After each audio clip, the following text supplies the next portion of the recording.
tout sera important et tout nous permettra d'avancer vers l'objectif. Donc on fait pas. Là aujourd'hui, on n'est pas dans le calcul. Et il ne faut pas être dans le calcul, ni sur le terrain, ni en dehors du terrain, en essayant de voir qu'est-ce qui est plus important. Je pense qu'on doit être juste dans le travail, ça c'est certain. Je pense qu'on gagne parfois avec de la chance, mais on gagne plus souvent quand on a une bonne organisation et beaucoup de courage. Et ce soir, ce match-là, on l'a gagné sur l'organisation et sur l'état d'esprit, ce courage que les garçons ont eu, le mental d'aller chercher la victoire. Donc la chance peut-être parfois, mais le courage et l'organisation certainement plus souvent. Voilà. Mais tout est important et moi je ne veux pas être dans le calcul parce que déjà je suis pas... c'est pas ma philosophie. Je suis plus un homme d'instinct que de calcul de façon, je dirais, voilà, de façon régulière. Donc, ne cherchons pas à calculer. Prenons les points.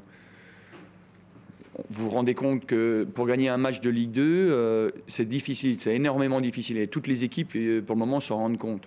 Et elles sont en train la Ligue 2 est en train de le démontrer, de nous le démontrer que chaque match est difficile. Vous parlez de courage, est-ce que le fait d'avoir aussi patience aussi, on en parlait avec Romain, vraiment un signe de maturité de cette équipe à ce moment de la saison?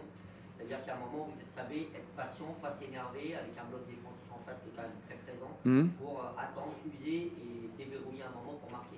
C'est un signe de maturité à ce moment du championnat, enfin, je dirais, pour voir la suite avec plus de sérénité. Oui, mais c'est un peu normal aussi. C'est la vidéo qu'on fait, c'est les analyses de match, c'est les discussions qu'on a entre nous, c'est les séances d'entraînement, c'est rechercher à s'améliorer en permanence, alterner du jeu profond, du jeu court. Tout ce travail-là, on l'a même redit à la mi-temps, on est capable d'aller vite, de trouver vite de la profondeur par des courses ou par du jeu direct, mais on est aussi capable de faire autre chose et il faut qu'on passe. On a besoin de ces temps de jeu là où on va trouver du jeu, de l'animation un peu plus indirecte pour approcher le camp adverse. 42e minute, on a une belle occasion, la préparant de derrière, on prend notre temps pour le faire. Prendre notre temps, ça ne veut pas dire qu'on ne veut pas aller vers le but, hein. On veut quand même aller vers le but, mais différemment. Mais c'est normal, c'est un peu... ça me paraît logique qu'après 7-8 mois de vie commune, on avance et on progresse. Et puis que voilà, les garçons ont un peu plus de maturité, parce qu'ils ont un peu plus de vécu ensemble, parce qu'ils ont un peu plus de conviction aussi que sur... mais je pense que un joueur sera encore plus motivé s'il connaît ses compétences. Voilà. Donc ça, c'est important de jouer en fin de compte toujours sur ses qualités. Donc voilà. Mais on avance. Voilà. On avance. Vous abordez le derby face à Nancy avec beaucoup moins de pression du coup que Nancy même, puisque Nancy a perdu. Bon, de toute façon, la pression sur le derby, il va y en avoir. Donc, et puis, s'il n'y en a pas, naturellement, on va s'en mettre.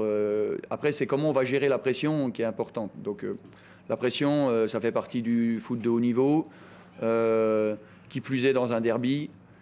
Voilà. Mais c'est vrai que c'est important d'avoir pris un peu de distance par rapport à notre adversaire. Mais comme je l'avais dit pour le match aller, le derby, c'est toujours un match à part. Il n'y a plus de classement, il n'y a plus de premier, il n'y a plus de 6e, 7e. Il y a ces deux équipes qui vont se retrouver. Et là, je peux vous dire que le classement, il n'y a pas un joueur qui monte sur le terrain ou qui montera sur le terrain des deux côtés, des deux équipes, qui va penser au classement. Il ne sera pas obnubilé par ça. Il va penser à autre chose, à cette notion de derby. Ouais. On vous pose la question, on parlait tout à l'heure de Angers qui avait mis la pression, mais vous montrez quand même que vous êtes le patron pour l'instant de la Ligue 2 dans la gestion. Je sais qu'on va dire que c'est anecdotique, il n'y a que 8 points, mais vous montrez quand même... Non, c'est pas anecdotique. Non, c'est pas anecdotique. C'est important, on l'avait bien dit. Match peut-être important, peut-être déterminant. Au même titre que peut-être des joueurs de tennis qui ont des balles de match, être capable d'en gagner une, voilà. Mais moi j'ai dit, il faudra attendre le match de Lens pour voir un petit peu où est-ce qu'on en est. Pourquoi? Parce qu'il nous restera globalement 10 matchs, 11 exactement, mais On sera dans le dernier sprint final et on en saura un peu plus. Voilà. Il ne faut pas oublier qu'il y avait des matchs, des oppositions très importantes hier. Il y en aura encore vendredi et samedi prochain, le week-end prochain, on va dire. Donc voilà, chaque week-end, tout le monde regarde un petit peu le travail du voisin, ce qu'ils ont à faire pour avancer. Mais je reste persuadé que l'équipe, pour le moment, qui a le plus gros potentiel en Ligue 2, c'est Lens.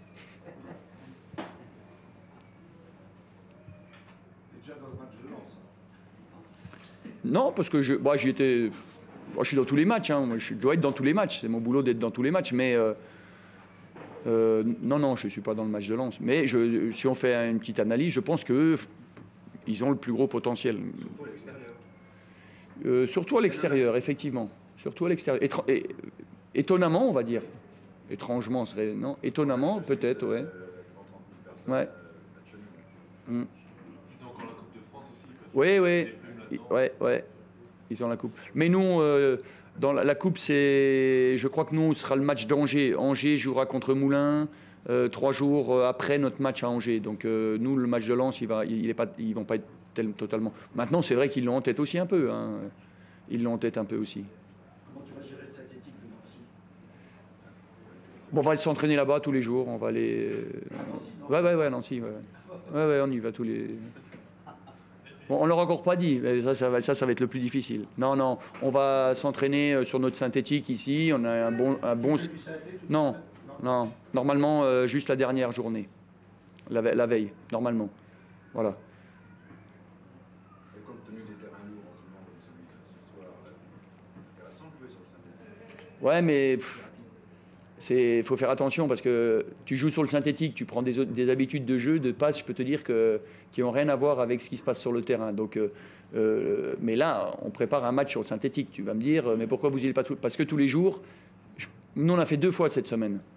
Le deuxième entraînement, je peux te dire que 2 fois ou 3 fois. Je peux te dire que le troisième entraînement, c'était très compliqué pour les garçons de récupérer. Tu sentais que 3 entraînements sur une surface dont ils n'ont pas l'habitude, c'est compliqué. Et après, on va rejouer sur du gazon chez nous contre Lens. Et après, on va repartir à Châteauroux sur du synthétique. Donc, et on sait très bien que passer de l'un à l'autre, c'est toujours très compliqué pour les organismes. Donc voilà. Pour le match en lui-même, vous préférez un terrain gras comme ce soir ou plutôt un synthétique où pour votre jeu, c'est peut-être plus agréable? Moi, je préfère un terrain où on gagne. Donc, voilà. Mais c'est pour ça que j'aime bien Saint-Symphorien aussi. Mais si je dois choisir entre un terrain de football synthétique, une pelouse synthétique et une pelouse en gazon, je prendrai toujours pour le gazon. Après, effectivement, ce qu'on propose en France, de manière générale, on voit Saint-Étienne, Montpellier et d'autres, c'est inadmissible quoi, par rapport à d'autres footballs. Et ça, on n'a pas le respect, les clubs, des partenaires qui mettent quand même pas mal d'argent dans le football. Je trouve qu'il y a des choses à faire, quoi. Les autres pays le font. Et ils investissent, ils mettent les moyens, mais je pense que c'est normal, c'est une forme de respect, voilà. Et si tu n'as pas ce respect-là, et nous on l'a pas. En France, c'est pas encore, c'est pas rentré dans. On dit oui, mais vous savez, c'est un peu normal, c'est partout pareil à cette saison. Comment ça, partout pareil? Mais vous plaisantez ou quoi? L'Allemagne n'a pas des meilleures conditions météo, atmosphériques, je sais pas quoi que nous. Hein. Et ils ont des bons terrains, des bonnes pelouses. En Belgique, pour être en Ligue 1, ta pelouse doit être obligatoirement chauffée. En Ligue 1, tu restes 1 an, tu fais une pelouse chauffée, tu redescends l'année d'après, ta pelouse elle est chauffée. Mais tu es obligé, sinon tu ne peux pas accéder en la Ligue 1. En Belgique, hein, la Jupiler League. À votre santé alors. Voilà.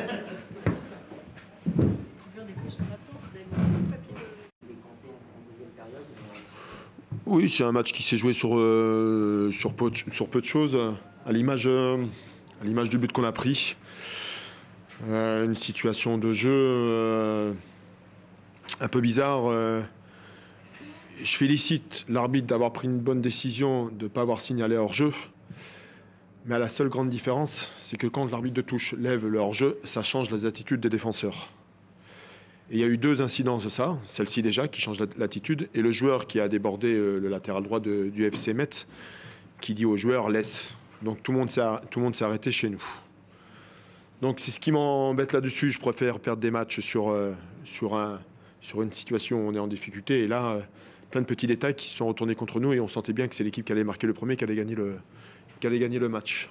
Donc malheureusement, ça a été contre nous. Et pourtant, dans les dernières minutes de jeu, vous avez l'occasion de pouvoir revenir au score finalement. Il y a Oui. de frustration, quand même. Il y a la situation de corner où il sauve sur la ligne. De toute façon, c'est toujours le même problème. On répète toujours les mêmes choses. Une équipe qui a la réussite en ce moment et depuis le début de la saison et c'est chose méritée, il n'y a pas de souci. Et puis nous, aujourd'hui, qui sommes dans le dur, le petit détail ne veut pas être récompensé. Donc voilà, moi je suis avant tout frustré, déçu pour les joueurs parce qu'il y a eu une débauche d'énergie importante de l'équipe. J'ai retrouvé une équipe par rapport aux dernières prestations.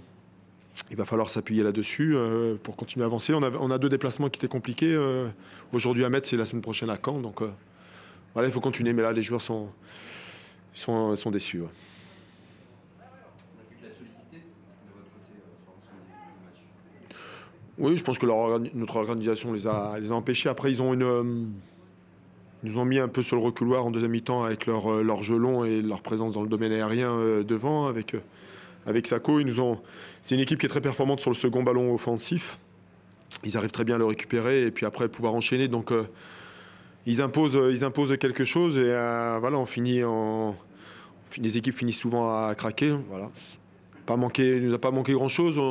Après, nous, dans notre domaine offensif, on a manqué peut-être un peu de justesse, il y a eu des coups à faire qu'on n'a pas toujours très bien joué, mais il ne faut pas oublier qu'on était chez le leader, qu'il fallait avant tout se rassurer, nous, sur l'état d'esprit. Et là, j'ai vu une équipe avec un état d'esprit qui était bien. Voilà. Que s'est-il passé sur l'exclusion de Corny?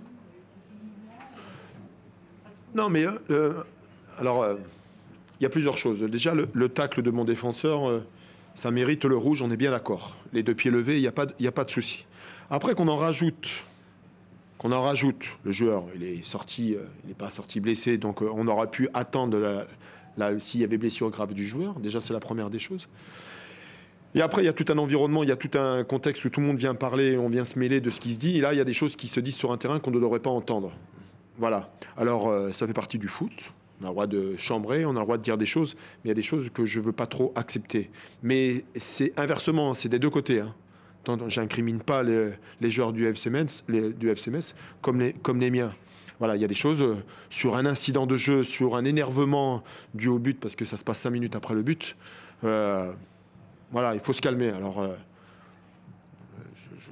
il y a de la pression sur toutes les équipes. Je comprends le FC Metz qui joue à la montée, et s'il n'y a aucun souci.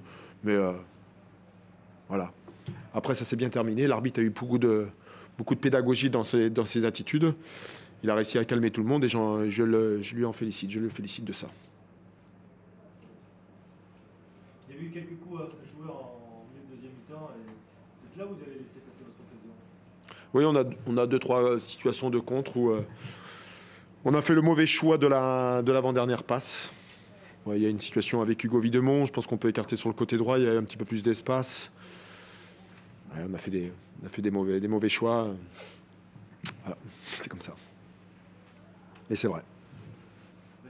Vous avez quand même beaucoup subi. Fabien a fait des gros arrêts. Et un peu... Non, mais de toute façon, on était prêt à... On sait que Metz propose un combat, mais beaucoup de rythme, impose des choses avec leur jeu long, avec leurs animations de côté. On savait qu'on allait être mis à contribution sur l'aspect défensif. Ça a été le cas. Et à contrario, on savait qu'on allait avoir des possibilités sur des situations d'attaque rapide. On les a mal joués. On aurait pu très bien égaliser sur la fin. Mais bon, il y a quand même beaucoup d'équipes qui ont subi ici. Donc bon, on s'attendait à ça, mais je trouve qu'on a bien subi, on a bien défendu dans l'ensemble.